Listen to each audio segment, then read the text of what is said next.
Aujourd'hui, on a été voir un artiste si célèbre qu'on n'a pas pu s'empêcher de demander des photos et une dédicace. Ce monsieur, c'est Claude Ponty, un dessinateur de livres pour jeunesse, notamment connu pour ses fameux poussins. Ils vont pas parler de mes poussins comme moi, on me parlait de Bécassine quand j'étais petit, mais ça me gonflait, Bécassine.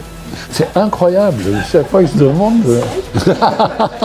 Le premier truc, c'est que ça me fait encore plus vieux que je ne suis. Je meurs avec un pinceau entre les mains.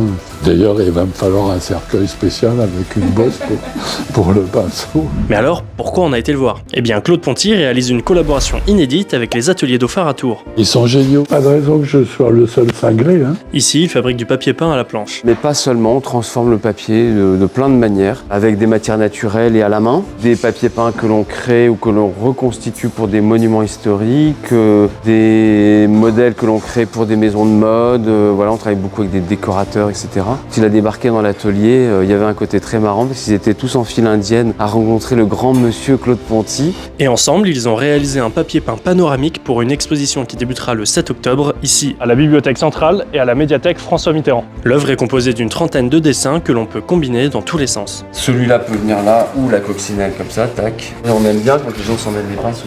Donc là, on peut mettre, hop, ce petit paysage à la place. Évidemment, tout le jeu, ça a été de faire un truc nickel pour que tout se raccorde en domino.